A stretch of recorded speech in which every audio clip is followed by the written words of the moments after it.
2 days after overhearing their horrifying plan, Robert and Alicia presented me with a surprise. It was a dark gray SUV, pristine and polished, parked in the driveway like a symbol of generosity.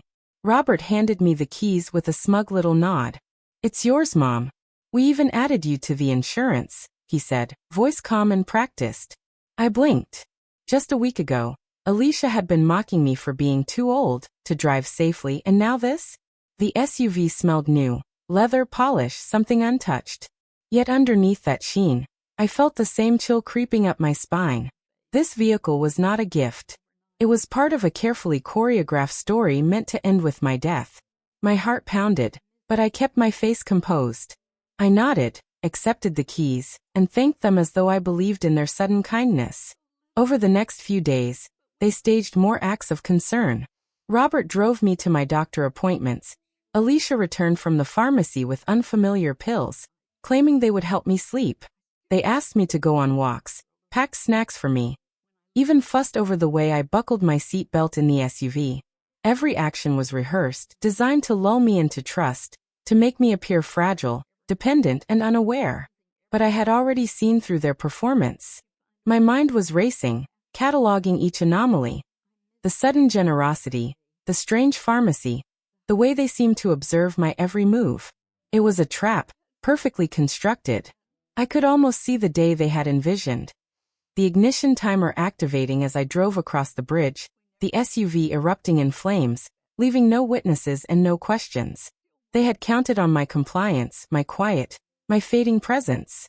But I was awake now. Welcome to my YouTube channel, Elder Life Stories. I never imagined the people I loved most could plot my death. Yet there I was, standing behind a bedroom door, hands trembling around a cup of tea I had been asked to bring.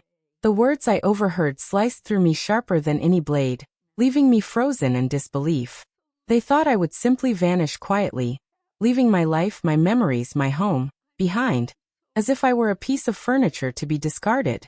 But I was still here, and I was awake. The house had once been mine in every way that mattered. My late husband and I had poured decades of love, laughter, and patience into every corner. I had chosen the curtains, picked the wallpaper, bought the dining table, and even the piano in the living room had been ours together. But now, after my husband's passing, I was no longer part of it. My son Robert and his wife, Alicia, had moved in, and slowly, quietly, they began rearranging my life into boxes labeled storage. My room became a cold, distant place. The shared bathroom was suddenly off-limits. Even my beloved dog, Benny, began avoiding me. At first, I tried to rationalize their actions. Perhaps grief made them distant. Perhaps they were adjusting. But the careful cruelty became impossible to ignore. I saw the gifts and gestures with new suspicion. The sudden kindnesses felt hollow, rehearsed, and dangerous. And then came the words I could not unhear.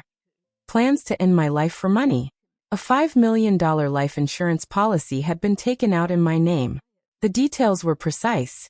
Ignition timers, carefully planned accidents, a bridge over water complete with timings. They had thought of everything.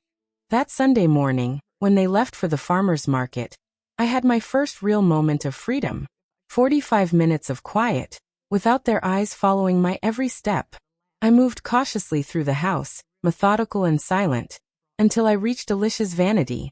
There, hidden in a drawer among scarves and old magazines, was a brown accordion folder. It was heavy, thick with documents that would confirm everything I had feared. I carried it back to my room, locked the door behind me, and opened it. My name stared back at me. Policy number, coverage amount, forged signature, emails discussing accidental death clauses.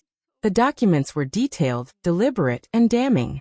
Someone had orchestrated my murder with surgical precision, and they had not planned for me to discover it. Rehook, I finally had proof. But proof alone was not enough. I needed someone I could trust to turn their own plan against them. Someone who would see the truth and act. That's when I thought of Evelyn.